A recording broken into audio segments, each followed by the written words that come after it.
The foundations of the faith. Tingnan natin kung anong pundasyon yung pananampalataya natin at yan din po mahahayag kung totoo yung pananampalataya mo kay Jesucristo o hindi. Okay, nakahanda na po ba kayo? Amen! Ito po ay hango sa aklat po ng Mateo, Kabanata 7, talata 24 hanggang 27. Sabi po dito, kaya ang bawat nakikinig at nagsasagawa ng mga salita kong ito ay maitutulad sa isang taong matalino na nagtayo ng kanyang bahay na ang pundasyon ay bato. Umulan ng malakas, bumaha at binayo ng malakas na hangin ang bahay na iyon, ngunit hindi nagiba sapagkat nakatayo iyon sa bato.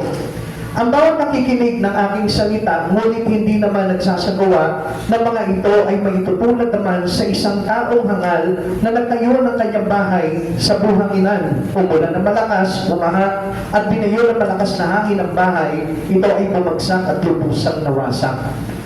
Alam niyo mga kapatid sa Panginoon, napakahalaga po na tayo po talaga ay nananampalataya. So, siguro yung mga bago po na kapatid po natin ngayon, nagtataka sila bakit ako napunta dito sa lugar na ito. Kasi ang gusto talaga ng Lord is to have the words into your heart. Amen. His word, yung kanyang salita. Mahalaga po kasi yung salita ng Diyos. Hindi mahalaga kung anong religion ka. Hindi mahalaga kung ikaw ay reliyosong tao. What is important is to have relations to God. Amen. At magkakaroon lamang po tayo ng relasyon sa Panginoong Jesucristo kapag nakita po natin yung kanyang mga salita na nakasulat dito. Kaya siguro hindi aksidente po ito kung bakit dinala po kayo dito para makapakinig po ng salita ng Diyos. Kaya I hope na katulad po nitong binasa po natin sa aklat po ng Mateo na lahat na mapapakinggan po natin ay sundin po natin para nang sa ganun tayo po yung maging matalinong tao at maging totoo yung pananampalataya natin sa ating Panginoon. Jesus was a great illustrator. At alam po natin na ang Panginoong Jesucristo ay kilala po niya sa napakagandang pagpapahayag o paglalarawan ng mga aral pagtungkol sa buhay po ng isang tao. He has described the faith of those who are religious but lost. He tells of two men who illustrate false and true faith. Pinapakita po dito, inilarawan niya po dito no, sa nagtayo ng dalawang klase ng pagtatayo ng tahanan.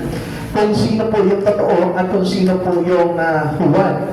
It is not enough to become religious and it is not enough to have faith but false. Kasi kahit na may pananampalataya ka, kung mali naman po yung pananampalataya mo, hindi pa rin po niya yung makakapaglagay sa atin sa buhay na walang hanggan. We are saved because of our faith. We are saved because of the grace of the Lord Christ Jesus. Hindi tayo naligtas dahil mabait ka, kundi naligtas tayo dahil mayroon tayong Diyos na mabuti. Hindi tayo naligtas kasi magaling ka. Hindi tayo naligtas kasi mayaman ka. Hindi tayo naligtas kasi ginagawa mo yung mga bagay-bagay na mabuti. Hindi tayo naligtas nun, kundi naligtas tayo dahil sa dakilang gawa ng ating Panginoong Jesucristo. At yun po yung pinaghuhugutan natin ng pananampalataya. Kaya kung may faith ka, tapos hindi mo alam itong mga bagay nito, hindi rin po ito magdudulot sa atin ng kaligtasan. Amen. Kaya nga po, nung araw, meron po tayong mga kanya-kanyang mga religion, ano po? Pero hindi naman po pala yun ang mahalaga sa buhay ng isang tao. Dati, akala ko kapag pumapasok ako ng isang simbahan, akala ko ligtas na ako. Hindi po pala yun ang kasapatan ko doon. Dahil kung minsan matagal po tayo na daya na mga bagay-bagay na pinananampalatayaan natin. Pero kung minsan po hindi natin namamalayan na yung mga bagay pala na pinananampalatayaan natin ay hindi yun ang talaga maglalagay po sa atin sa kaligtasan. Kaya naman ang ating Panginoong Jesucristo ay inilalarawan dito kung ang ating pananampalataya talaga sa Panginoong Jesucristo ay magdudulot sa atin ng kaligtasan. Tingnan po natin. Two pillars represent all people. Tayo po lahat ang tinutukoy po dito na tagapagtayo ng bahay. The wise man heard the words of God and obeyed it. Ito yung una. Yung una nagtayo raw po ng tahanan niya ay nagtayo doon sa, sabi po dito, nakinig ng salita ng Diyos, sinunod niya ito. Ito raw po yung matalinong nagtayo. And the other one is the foolish man who heard the word and ignored. Yung isa namang hangal, na nagsasabing may pananampalataya siya, pero nakapakinig ng salita ng Diyos, pero inignore niya lang, binaliwala niya lang. So, dalawang klase daw po ito. Mayroong mananampalataya na matalino at mayroong mananampalataya na masasabi po nating hangal. They are foolish. At dito raw po natin makikita kung paano po naging hangal at matalino ang isang tao pagdating sa kanyang pananampalataya. Nakinig, sinunod. Nakinig, pero pinaliwala. Yun yung dalawang klase po ng may pagkakilala sa ating Panginoon. Now, tingnan po muna natin, i-characterize po muna natin, itong the wise man built his house on the rock. Itunulad po yung isang matalino na nakinig ng salita ng Diyos at nagsagawa nito, sumunod nito, sa isang matalinong tao na nagtayo ng kanyang tahanan sa ibabaw ng bato. So, possible na kapag sa ibabaw ng bato at naging bato po yung iyong pundasyon na pinagtayuan ng tahanan, so makikita po natin na talagang very massive po yan. Matatag, matibay, kasi nakaibabaw po sa bato po yan. At ito raw po yung nakinig ng salita ng Diyos at sumunod. So makikita po natin yung illustration ng Panginoon, ano po, sa isang nagtayo ng bahay. Sa katulad ng nakinig ng salita ng Diyos na nagsabuhay po nito. Kaya sabi po ng Mateo chapter 7 verse 24, kaya ang bawat nakikinig at nagsasagawa ng mga salita kong ito ay may tutulad sa isang taong matalino na nagtayo ng kanyang bahay na ang pundasyon ay bato. Sino nga ba namang tao na magtatayo ng kanyang bahay sa putikan o kaya naman sa buhanginan? Siguro wala magtatayo ng gano'n kasi alam niya na madali pong masisira o mabubuwal yung kanyang bahay. Kaya ang isang matalinong tao, magtatayo niya sa ibabaw ng bato. The wise builds house on the rock. At sino po ba itong rock na tinutukoy po dito? It is Christ Jesus the rock. The rock of our foundation. The rock of our salvation. Kaya nga ang tinutukoy po dito ay si Jesus. Kaya nga po nung nagkaroon po ng pag-uusap ito po si Peter, tsaka po itong si Jesus, ano sabi niya kay Pedro? You are Peter, and sabi niya po dito, upon this rock I will build my church. Sabi niya po ganon. Sa ibabaw, ikaw ay Pedro, at sa ibabaw ng bato na ito ay itatayo ko ang aking iglesia. Ano po bang tinutukoy dito? Tayo po bilang mga mananampalataya, tayo po yung iglesia. Hindi po itong building na ito. Hindi yung nakikita nyo dyan na malapalasyo. Hindi yung nakikita nyo dyan na malaking simbahan. Hindi po ito na pinasukan po natin ngayon. Ang church na tinatawag po is no other than tayo. Ibinatatag po tayo doon sa ibabaw ng bato ni Kristo. Si Jesus yung bato na tinatawag po nito, the rock of our salvation. Now, kaya sinabi po dito ni David, ano po, the rock provided a solid foundation. Na tayo po ay magiging matibay po tayo, matatag sa pananampalataya kung tayo po ay naninindigan at tumatayo kay Kristo. Kaya sabi po ni David po dito, the Lord is our rock. Siya po yung ating bato na matatag. So, sabi po ng Psalm chapter 28, verse 1, To you, O Lord, I call my rock, be not deaf to me, lest if you be silent to me, I become like those who go down to the pit. Sabi niya ganon, ikaw yung aking bato na matatag. At kapag hindi mo dininig, sabi ni David, kapag hindi mo dininig ang aking mga panalangin, ay para na ako nasa kailaliman ng mga patay. So, ibig sabihin po dito, na kapag ang tao daw po ay nawala kay Kristo, parang ang buhay niya ay patay. Pakisabi mo nga, pag wala si Jesus sa buhay mo, parang ang patay. So, ibig sabihin po niyan, although sabihin po natin, bakit buhay naman ako, malakas naman ako. Alam niyo po, ang buhay po ng isang tao without Christ Jesus is nothing. Walang kwenta. Amen. Kaya David Foundations is sabi niya ganon, not God, my foundations of my life, I will deny. Sabi niya po ganon. Para siyang patay. So, ikalawa, sabi po ni David dito, the rock provided a solid foundation. Number 2, He is our only sure rock. Siya po yung talagang sigurado na matatag na pundasyon ng buhay ko. Psalm 62 verse 2. Truly He is my rock and my salvation. He is my fortress, I will never be shaken. Alam niyo po, sa Israel po nung araw, uso po kasi dati yung digmaan, ano po, yung papasukin sila, lulusupin po sila ng mga ibang bayan, ibang bansa, tapos makikipagdigma sa kanila. Sa kanila po, kapag ang isang bayan po ay hindi napapalibutan ng buo, madali po ito na natatalo. Madali po ito napapasok. Kaya napakahalaga ng muog sa kanila. Kaya kung mapapansin po natin, ano po, yung muog ng Jerusalem, hindi po nila pinabayaan yun. Kaya nung bumagsak po yung muog ng Jerusalem, marami po ang nanangis po doon. At isa na rin po dito ay walang iba kundi po si Nehemiah. Si Nehemiah po, yan sila Ezra, ay talagang iniyakan po talaga ito pong yung muog ng Jerusalem. Kasi sabi po nilang ganon, wala po yung tibay. At alam niyo po ba kung ano po yung tinutukoy po dito ng buog ng Israel, ng Jerusalem? Si Jesus po yun, yung buog na yun. Katulad din po natin, na tayo po ay yari sa buog. Meron tayong buog na yari sa bato.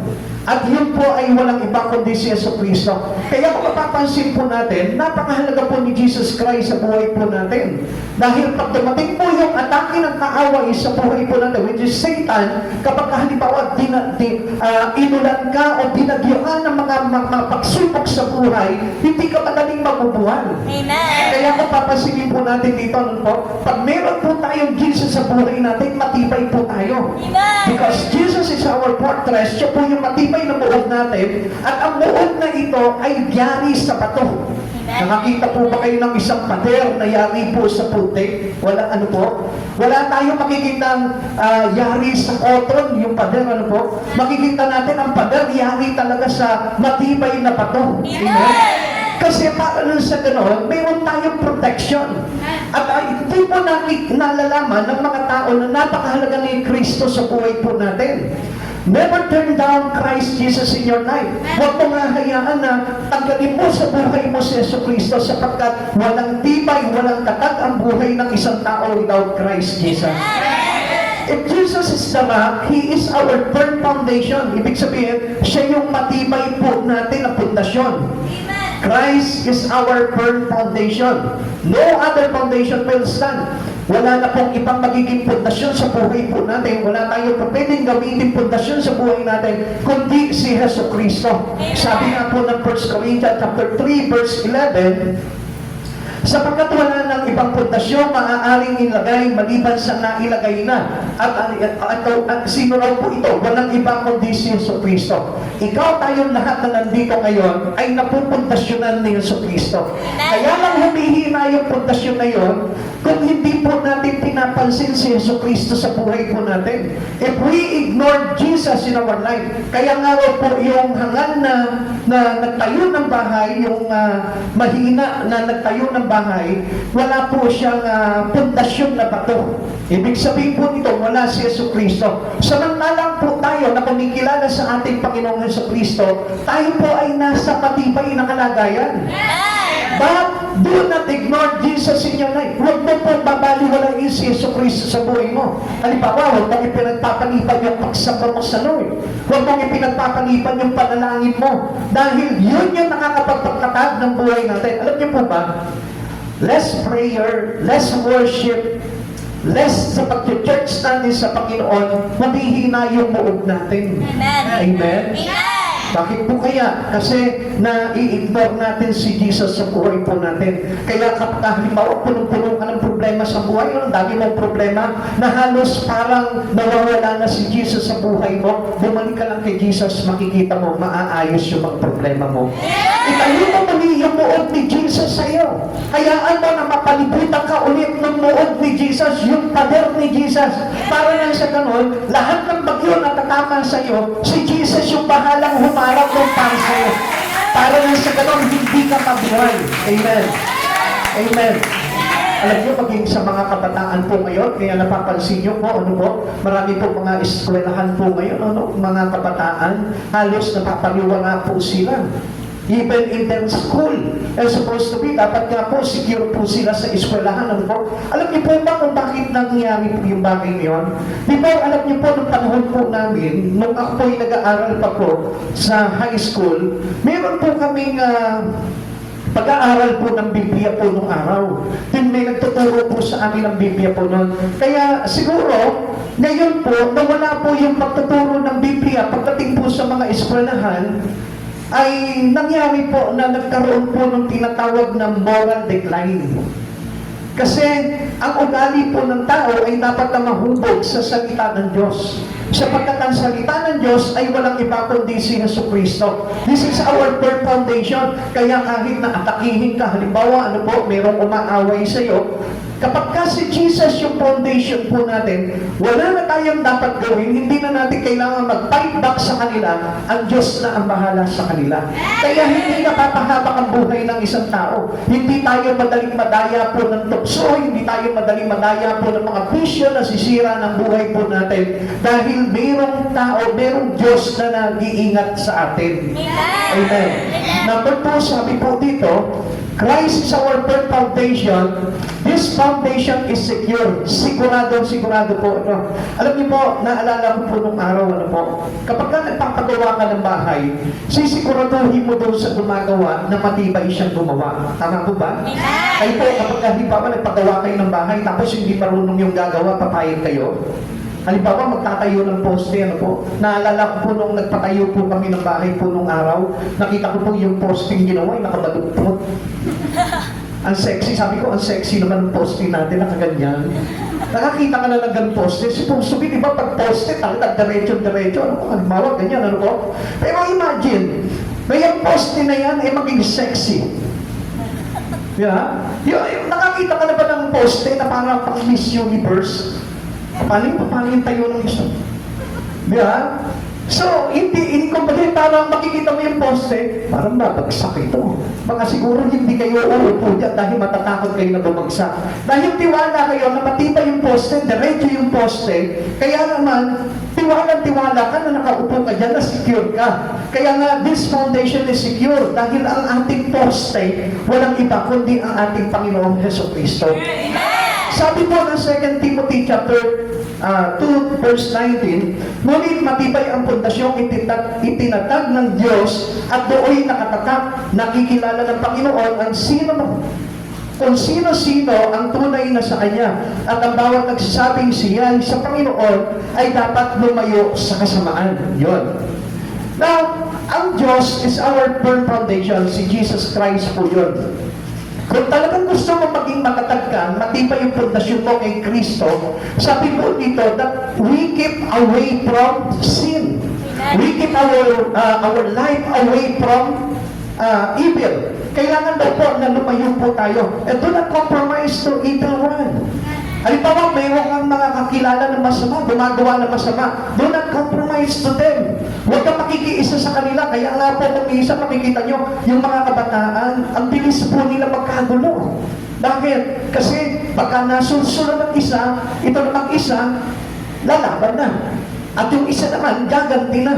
At lahat na po sila nagkagulo na. Pero kapag ang Diyos po mismo, ang pundasyon natin sa buhay, dahil alam mong masama, lalayo ka doon. Amen. Sino po dito mga kabataan gusto mapahamak? Hindi po ba wala? Lahat po tayo gusto natin magtagumpay tayo. Lahat tayo gusto natin meron tayong magandang kinabukasan. Amen. Nakita niyo po ito mga kapatid sa Panginoon. Tayo'y pinag-aaral po tayo.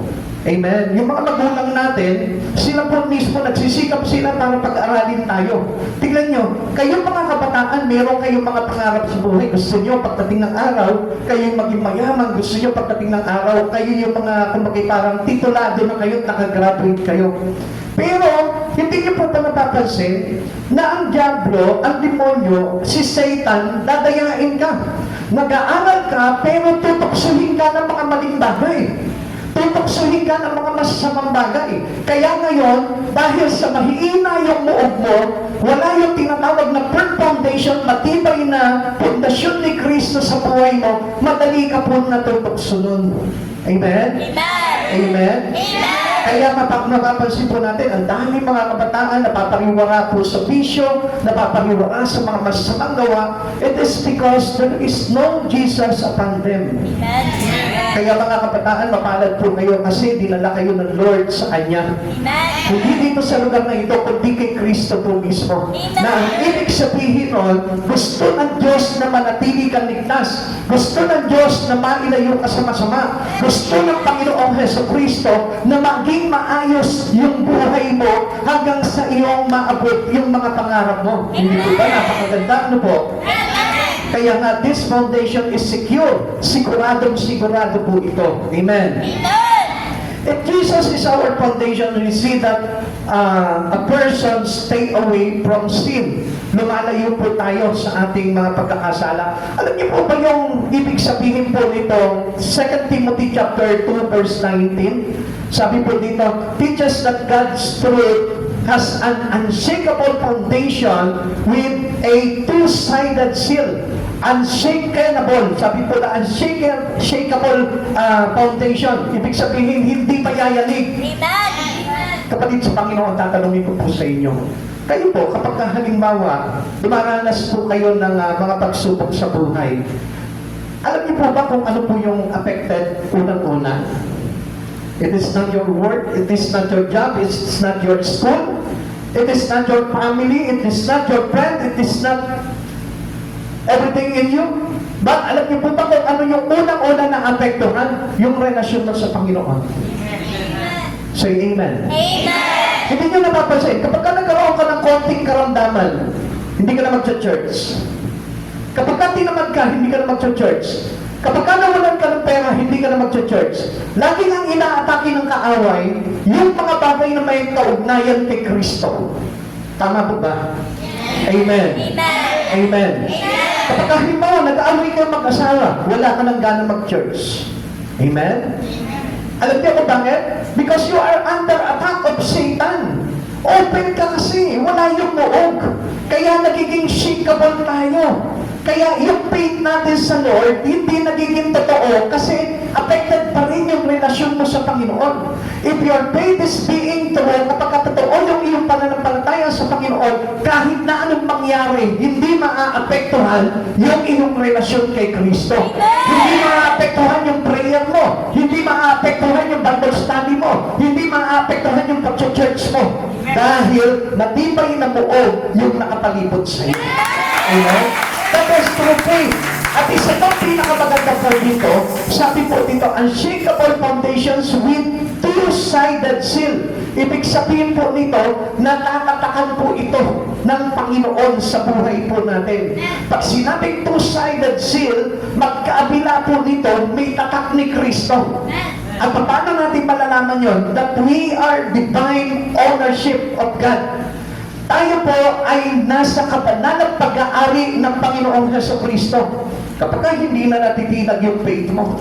Amen? Pero kapag yung faith mo, umulan lang ng konti sa labas, hindi ka na mag-church kasi natatakot ka baka mabasa yung bubunan mo. Amen?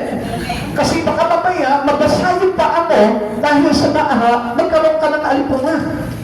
Hindi tayo matatakot doon na sa simpleng bagay o kahit na mabigat na bagay yung nakaharang sa iyo, hindi ka masishake po yung pananampalataya mo kay Christ.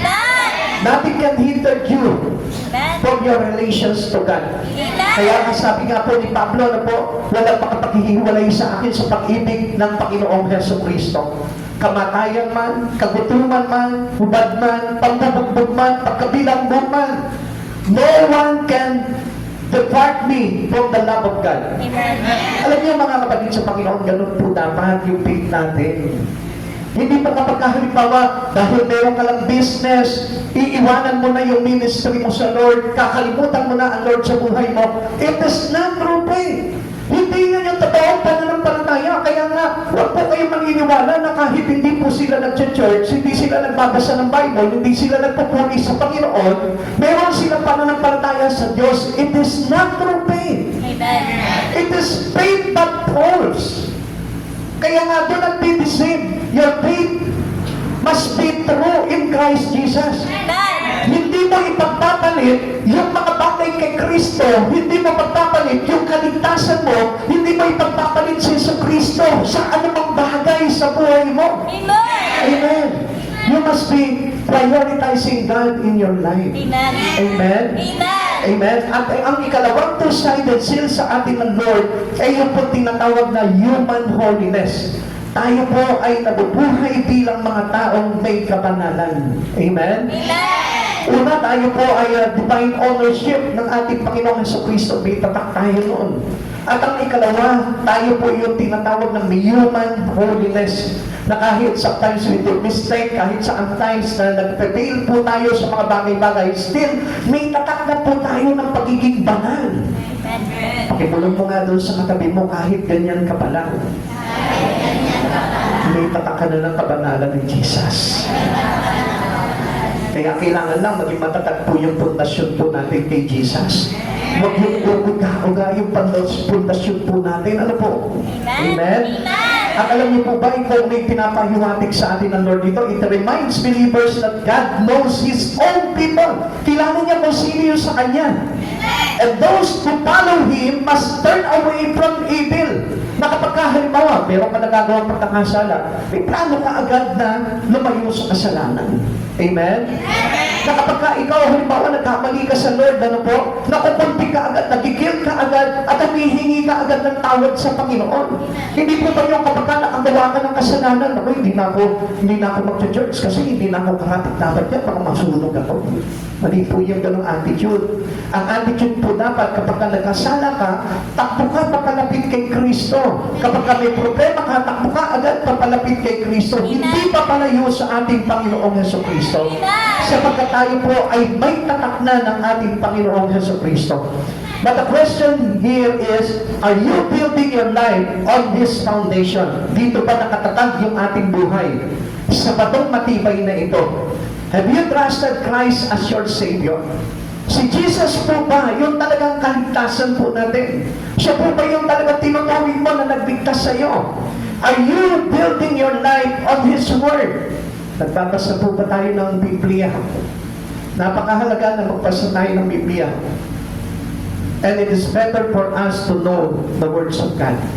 Sapagkat yung words of God, yan yung magpapatatag ng pananampalataya natin. Sabi nga po ng Biblia, faith comes from hearing and hearing the words of God. Amen. Ang pananampalataya ay galing sa pakikinig at makakapakinig lamang po tayo kung may nangangaral patungkol sa Panginoong Jesucristo.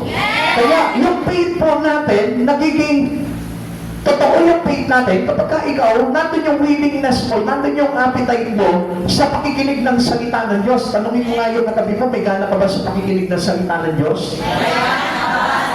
Dati, alam nyo ako, nung umaatin pa lamang mo ako, yung mga first timer pa lang po ako umaatin ng ganitong gawain. Dati, inip na inip po ako. Gusto ko matapos na talaga. Halos yung rino ko, ganyan po sa akin yan. Nakikinig ako pero mayat-mayat napitigil ako sa rilo ko, dapat matapos na ito. At alam niyo po, nung araw, hindi ako nakakatapos ng isang gawain, makikita nila, nakauwi na ako ng bahay. Yes, totoo po yan. Bakit? Kasi I had no appetite. Wala akong interest, wala akong willingness na matutunan ng salita ng Diyos. Pero kapag halimbawa, isinabit mo yung buhay mo sa Panginoon, doon mo marirealize, ang sarap palang basahin ng Biblia. Ang sarap palang pag-aralan ng salita ng Diyos. At doon mo mararamdaman si Jesus sa buhay mo, gumagalaw sa buhay mo. Alam niyo po ba, kwento ko lamang po sa inyo na po, nung araw, nung first time ko magbasa ng Biblia, para akong baliw. Nakakita ka na ng baliw. Nandong iiyak, katawa, di ba? Ano yung expression mo talaga, ano po? Nagbabasa ka lang, bigla ka maiiyak. Alam niyo kung bakit? Kasi nararamdaman mo yung presence ng Lord sa pagbabasa mo ng Biblia. At habang akala mo ba'y katabi mo si Jesus na dalawa kayo nagbabasa, try nyo. Subukan nyo lang. Especially sa madaling araw, magbasa ka ng Biblia, makikita mo, parang nandun si Jesus katabi mo. Parang ipinapaliwanag ni Jesus sa iyo kung ano yung ibig sabihin ng mga nakasulat dito. Nung araw, hindi ko maintindihan ng Biblia, para sa akin, kalokohan lang yan eh. Basta ako, may Diyos ako, basta ako naniniwala ako kay Jesucristo, okay na yun. Pero without the words of God, If you reject the words of God, you reject Christ Jesus. Amen. Sapagkat sabi nga po ng John chapter 1 verse 1, sabi po sa atin, sa pasimula pa lamang inaroon na ang salita ay Diyos at Diyos ang salita. So, kung mapapansin po natin, hindi po pwedeng walang words. Sabi natin na nananampalataya ako kay Jesus, pero kung wala namang words, it is false faith. Amen? Sino po dito hindi nagbabasa ng Bible? So magbasa na kayo ng Bible para na sa ganon, yung pananampalataya nyo kay Jesus Christ ay maging totoo. Amen. Then came the first storm that challenged the structure of the house. Ano ba po dumating po dito? Dumating ang ulan, bumagsak ang ulan, binaha at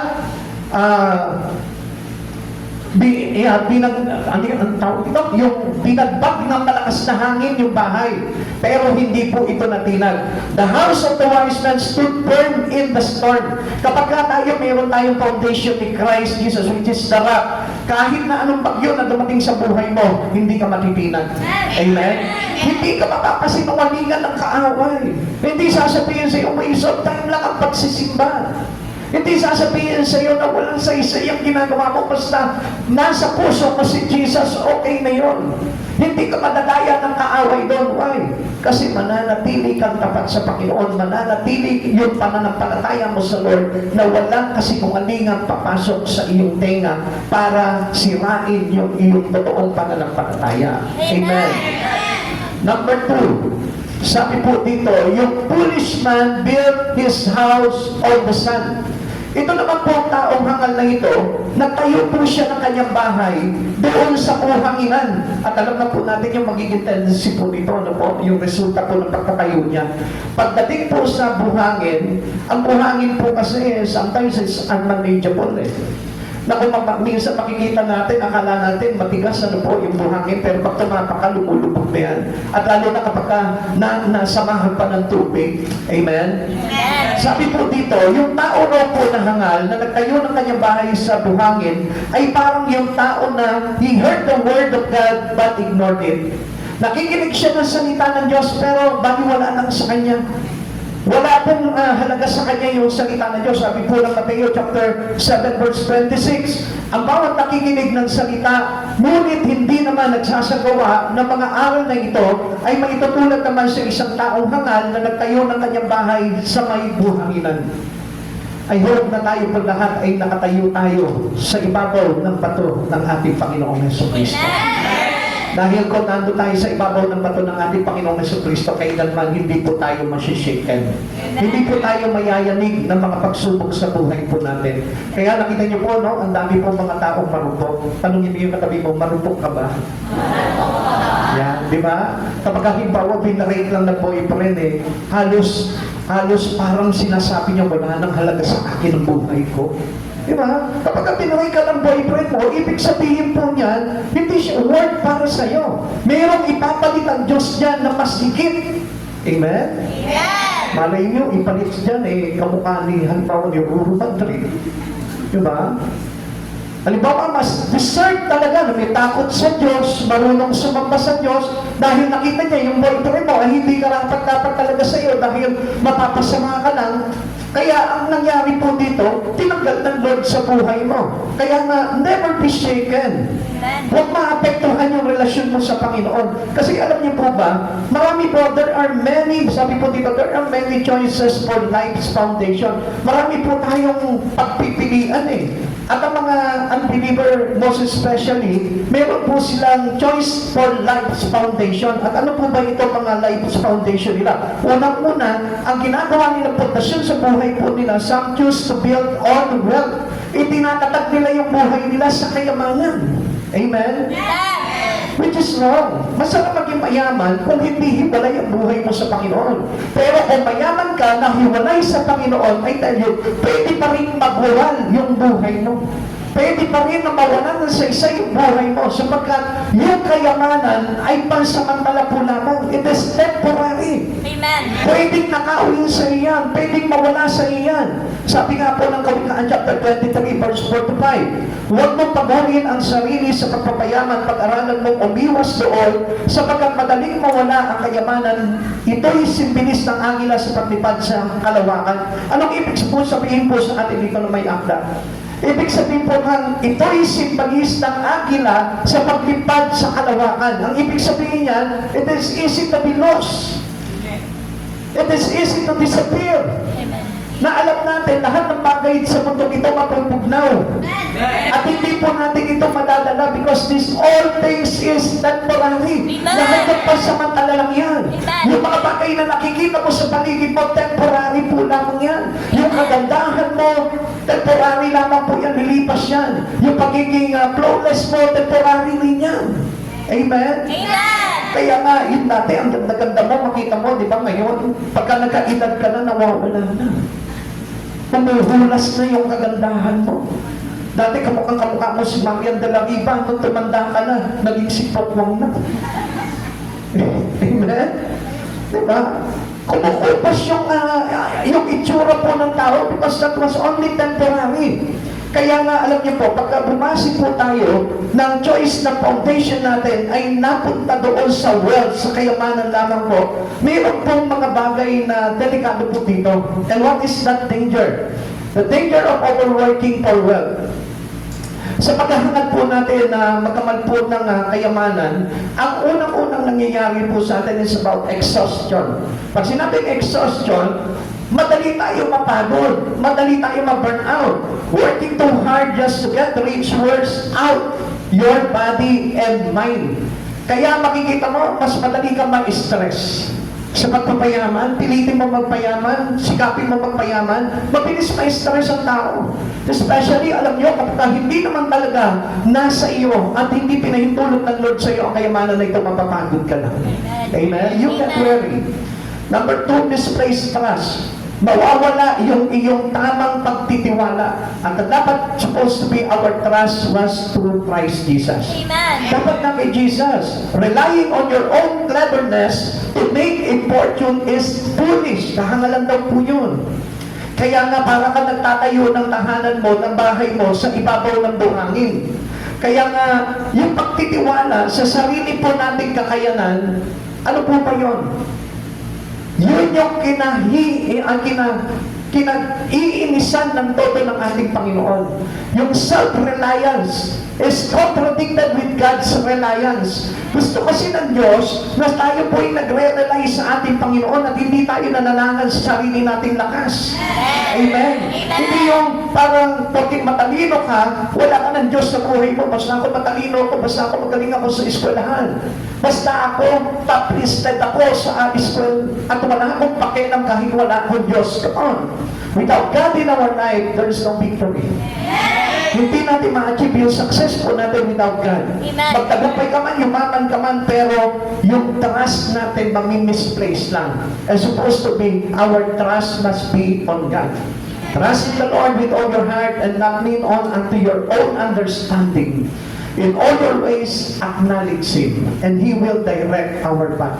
Doon lamang tayo magiging patuloy. Amen. Amen. And number 3, false security. Lahat ng mga bagay na nandito sa mundong ito, it is false security. Yung kayamanan mo, yung titulo mo, yung mga tinapos mo, lahat po yan, it's false security. Because our life must be secure in Christ only. Sa Panginoon lamang po tayo. Amen. Kaya nga kung minsan, alam nyo, nakakalungkot sa iba mga tao, ano po, masigit na pinipili po nila yung mga bagay na magdudulot po sa kanila ng kapahamakan. Akala po nila na maiintindihan sila ng Panginoon na magpayaman at wala silang time sa Lord. Akala nila maiintindihan ng Lord yun, pero hindi po. Dahil ang Diyos po talaga gusto niyan na maging mayaman tayo sa mga bagay na banal. Maging mayaman tayo sa mga bagay na makalangit. Kaya sabi po sa atin ni Apostol Paul, sabi niya po sa atin, since tayo ay tumanggap ng Espiritu ni Kristo, mamuhay tayo sa Espiritu. At ano ba sabi sa atin ni Pablo? Na dapat ituon natin ang ating mga paningin sa mga bagay na makalangit.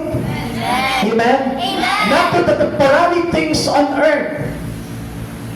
At kailangan po na ang pagsikapan po natin yung eternal. Yung pang walang hanggan. Amen. Now, tingnan mo kapatid sa Panginoon. Marahil na pinag-iisipan mo sa oras na ito na bakit mahalaga naman ang pag-aaral? Yes, mahalaga ang pag-aaral. Ang trabaho, mahalaga naman ang trabaho. But not to compare with the importance of Christ Jesus. Amen? Amen. Do not compare it to Jesus. Sapagkat si Jesus, ano po ba sabi ng Lord? Seek ye first the kingdom of God and in His righteousness, and all the things shall be added unto us. Amen. Alam niyo, kapatid sa Panginoon, yung kayamanan, hindi ka madadala sa kalangitan. Pero si Jesus, John 46, He is the way, the truth, and the life, and no one comes to the Father except through Him. Yung kayamanan mo, paano ka pupunta sa langit? Amen? Yung katalinuhan mo, paano ka pupunta sa kaharian ng langit? No one except through Christ Jesus. Pero kapag sinampa mo si Jesus sa buhay mo, pinanampalatayaan mo siya ng buong katotohanan, ay surely na ikaw mismo makakarating ka sa piling ng Diyos pagdating ng araw. Amen. It is not for security na kapag si Jesus yung tinanggap mo sa buhay mo, whether you like it or not, ang buhay ng isang tao dito, pag ipinanganak ka sa mundo, kailangan makilala mo si Jesus. Kung hindi mo makikilala si Jesus, I tell you, yung buhay mo walang halaga. Sapagkat mapupunta ka lamang sa kapahamakan, mapupunta ka lamang sa impyerno, kung hindi mo tatanggapin si Jesus sa buhay mo. Amen? Kaya we are blessed because we have Jesus. Kaya mapalad po tayong lahat dahil mayroon tayong Jesus sa puso natin. At yun na lamang po ang gagawin natin. Ingatan mo na mawala si Kristo sa puso mo. Huwag mong ipapapalit si Jesus sa buhay mo kahit sa anumang bagay sa mundo ito. O meron ka man ng kayamanan ng mundo, no one will compare to Christ Jesus. Amen? Amen? Some choose to build on pleasure. Yung kanila pong mga yung kanila pong tahanan ay itinayo nila into the pleasure of this world. Alam niyo po ba, yung pong pleasure na ito po ay naglalagay po sa atin doon sa tinatawag na kasalanan. Dahil yung kalayawan, yung kasiyahan sa mundo po ito, yung hilig ng ating katawan, ay maglalagay po ito sa kapahamakan. Kaya nga po sabi po ng Biblia, no, according to Galatia, sabi po kano dito, walk or walking into spirit and not give way into the flesh. Tayo po ay mamuhay sa espiritu at huwag po natin bigyan daan yung pong tinatawag na laman. Amen? Amen. Sapagkat yung hilig ng laman, yan po ay kasuklam-suklam sa ating Panginoon. So, sabi po ng Philippians chapter 3 verse 19, kapahamakan ng kainatan nila sapagkat ang Diyos nila ay ang hilig ng kanilang mga katawan. Ikinararangal nila ang mga bagay na karapat na dapat sana nilang ikahiya at wala silang iniisip kundi ang mga bagay na mga lupa. Kaya nga, turn your mind into the things above. Kailangan na, kung dati parang ang iniisip mo lamang yung mga bagay dito sa mundo, ano po, kung paano kayo yaman, kung paano uunlad ang buhay mo, kung paano mo mapapalaki yung tahanan mo. Come on. Medyo interest mo ng konti. At huwag mo lang gawing konti, kundi lakihan mo, patdamihan mo. Na ang isipin mo naman, yung mga bagay na makalangit. Amen? Kaya nga sabi ng Lord, mag-impo ka ng kayamanan doon sa langit. Amen? Amen. Amen? Dalangin ko po sa Panginoon, maunawaan niyo po itong mga bagay na ito. Number 3, some choose to build on the praise of people. Yung iba naman, alam niyo po, kung minsan, even yung mga naglilingkod sa Panginoon, gusto lang papuri ng tao. Amen? Alam niyo po, kapag kayo papuri lang ng tao, gumawa na po, nag-church ka na po, hindi naman ako pinapansin doon, ayoko na doon sa church na yun. Hindi naman ako kumagay, parang hindi ako at least sa kanila, ayoko na doon. Come on. That was only praise. Ang gusto lang ng praise. Halimbawa, nag-aaral ka, kaya ka nag-aaral kasi gusto mo doon sa barangay niyo, makilala ka, uy, graduate yan. Come on.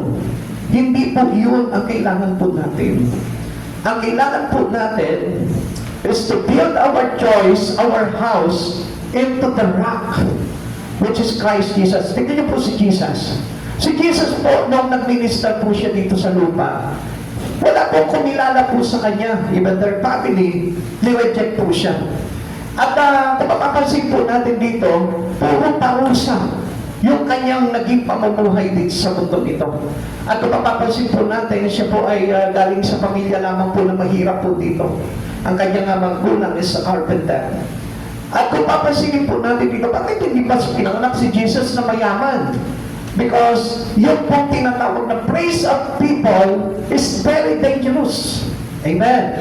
Kaya yung mga natutuwa dyan na pinupuri sila, yung mga natutuwa dyan na sikat sila, alam niyo po ba sa harapan ng Panginoon, it is agaw gloria. Ang tawag po doon. Amen? Amen. Ang glory po is for Christ Jesus only. Amen. Ang parangal ng tao ay dapat nasa Panginoon. Ano po sabi po sa atin po ng Biblia? According to the book of Philippians, sabi po sa atin na lahat ng tuhod, lahat ng labi ay magpupuri sa Panginoon. Amen. All nations of earth will be praise Jesus. Amen. Lahat ng bansa, lahat ay luluhod kay Jesucristo at magsasabing siya ang Panginoon. Amen. Kaya nga kapatid sa Panginoon, huwag na po natin parang i-desire sa buhay po natin na tayo po maging sikat. Dahil the more na sumisikat po tayo, the more na nawawalan po tayo ng confident in Christ na makalapit. Amen? Amen. Sabi nga po dito, ano po, even dito sa mga bagay na ito, no, sa paglilingkod sa Panginoon, o kaya sa pagkakawang-gawa, hindi po kailangan na napapapurihan po tayo. Mateo chapter 6, verse 1 to 4. Pag-ingatan ninyo na hindi makitang tao ang pagtupad ninyo sa inyong mga tungkulin sa Diyos. Kapag ganyan ang ginawa ninyo, wala kayong matatamong gantimpala diukat sa inyong amang nasa langit. Kaya nga, kapag nagbibigay ka ng limos, huwag mo nang ipag-ingay, pagaya ng ginagawa ng mga mapagkunwari sa mga sinagoga at sa mga lansangan upang sila'y purihin ng tao. Tandaan ninyo, tinanggap na nila ang kanilang gantimpala. Sa halip, kapag nagbibigay ka ng limos, huwag mo nang ipaalam ito maging sa matalik mong kaibigan. Gawin mong lihim ang iyong pagbibigay ng limos at ang iyong ama na nakakakita ng kabutihang ginagawa mo ng lihim ang siyang magbibigay ng gantimpala sa iyo. Halimbawa, tumulong ka sa isang kapatiran, po. Tinulungan mo siyang may nakakita sa iyo at nagsabi sa iyo, ang mabuti naman ang kalooban nito, marunong magbigay. Wala ka ng gantimpala sa Lord. Kasi tinanggap mo na yung papuri mo. Amen? Amen. Ang gantimpala mo na doon, yung papuri ng tao. Kaya nga kapatid sa Panginoon, tayo po'y gumagawa sa Panginoon ng lihim. Na ang Diyos lamang ang tila nakakakita ng mga bagay ngayon. Amen. Yung kabutihan loob mo, huwag mo lang ipag-imakaingay sa tao. Amen? Nakikita niyo po ba yung mga nagkakawang-gawaan po? Kuminsan nakita niyo, nagsiselfie pa po yan, pinupost pa nila sa Facebook mo nila, yung pagtulong po nila. Wala na silang tatanggaping gantimpala sa Panginoon. Kung tayo po ay maglilimos, kung tayo po ay tutulong, kailangan ilihim na lamang po natin. Amen? Amen? Kaya po ba natin yun? Halimbawa, yung katabi mo ngayon, kaya mo bang ipag-jollibee yan nang walang maingay? Ha? Na hindi mo pagsasabi, kinabukasan, uy, alam mo ba si sister, pinag-jollibee ko nung nakaraan yun. Come on, wala ka nang tatanggaping gantimpala sa Lord noon. Amen? Pero kapag halimbawa, you remain silent on what He do, at sabi nga po nito, na parang sa Diyos mo ginagawa yung mga bagay na yun, makita mo yung gantimpala, punong-puno yan sa langit. Amen? Now, ano po dito, on what are building your life? Will your life hold up when the storm comes? Kapag dumating po ba yung mga bagyo sa buhay po natin, andyan ka pa rin. Amen? Amen. Kapag halimbawa nagkaroon ka ng karamdaman, Sunday kaya nandito ka pa rin. Kapag halimbawa nagkaroon ka ng problema financially, nandito ka pa rin kaya. Kapag halimbawa binray ka ng boyfriend mo, ng girlfriend mo, nandito ka pa kaya. Amen? Amen. Doon natin matetest kung talagang totoo yung ating pananampalataya sa Lord. Kung halimbawa inoperan ka ng malaking halaga para lang huwag kang mag-church sa Sunday, papayag ka ba? Marami po kasi nadideceive Ang sabi nila, uy, blessing ng Lord to. No. Kapag ang blessing ng Lord, hindi po sumasagasa yan sa mga bagay sa Kanya. Amen? Kasi hindi gugustuhin ng Lord yun. Kaya nga maraming tao, hindi pinayayaman ng Lord kasi alam niya, babangga po yun sa relasyon ng tao sa Kanya. Amen. Kaya nga, kung gusto mo na pagpalain ka ng Panginoon, kailangan palakasin mo yung espiritu mo at kailangan yung pananampalataya mo ay hindi na natitinag kay Hesus Kristo. Amen. The storm collapsed the house of the foolish man. Tandaan po natin, kapag tayo po yung tinatawag na hangal na tao, every storm that comes into your life, pabubuhay ka palagi. Amen? Amen? Meron po bang nangyari na po sa kanya dito? Na kapag nakakapag-problema siya, nalalayo siya ng todo sa Panginoon? Hello? Hello? Nangyari na po ba sa inyo yun? Now, i-work out niyo po yun. Kasi we need to learn from our mistake. Kasi lahat naman po tayo, nakakagawa tayo ng mistake eh. Pero ang maganda po dyan, yung nananatili tayo sa Lord. Amen? Hindi po tayo tuluyan nabubuhan. Ano po? Sabi nga po sa atin, 7 times fall and then 7 times we raise up. Amen? Kailangan kung 7 beses ka nabuhan, 7 beses ka rin bumangon. Amen? Amen. At huwag mong hayaan na parang manatili na lang pong talunan tayo ni Satan. Amen? Sabihin mo sa katabi mo, pakibulong mo sa kanya nang malinaw. Huwag ka na mawawala sa Lord. Yan. Ano sabi niya? Depende. So, dito nga, pakisabi nga, sabihin mo sa katabi mo, huwag ka na mawawala sa Lord. Yan. Anong sagot niya? Depende. Huwag ka magdepende. No? Dapat i-assure mo yun. Kasi alam po natin that Jesus is our salvation. Amen? Walang kaligtasan eh. Pag wala kay Jesus eh. Mga kabataan, mahalin niyo yung buhay po ninyo. Mahalin niyo yung inyong sarili. Huwag niyong isuon sa kapahamakan yung mga sarili po ninyo. Gawin yung totoo yung pananampalataya kay Kristo. Para na sa ganon, ikarangal kayo ng pamilya nyo, ikarangal kayo ng mga magulang nyo, isang araw, hahangaan pa kayo ng Lord mismo. Amen? Bakit? Kasi mahalaga po na tayo po talaga lumalayo tayo sa kapahamakan. Kung si Jesus po mismo gusto niya, hindi tayo mapahamak eh. Kaya nga nilalagyan tayo ng pananampalataya eh. Na sa Diyos natin makukuha ang lahat ng bagay. Para na sa ganun, huwag na tayong humiwalay sa ating Panginoong Jesucristo. Number 3, what made the difference? Sabi po natin, may nagtayo ng bahay sa bato at yung pangalawa, nagtayo ng bahay sa buhangin. Ano po ba yung pinagkaiba po nito? Tingnan po natin. The devastating storm in this parable were the same. Parehas lamang po yung ulan, yung baha, yung umampas na hangin doon sa tahanan na yun, pareho lang. It is the same. Yung problema ni Sister Ana, yung problema po ni Sister, maaaring magkaiba, pero yung response kailangan ay parehas. So, dito naman, pinapakita po dito, maaaring yung bagyo mo at bagyo niya, maaaring magkapareho. Pero, kailangan, yung inyong maging response, kailangan parehas din. At yung parehas na response po ninyo is to stand firmly into Christ Jesus.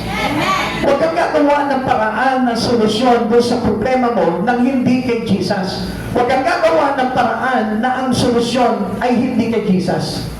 Kahit na magkaibang bagyo, kahit na gaano kalakas ang bagyo, iisa lamang po ang sagot dyan, si Jesus. Amen.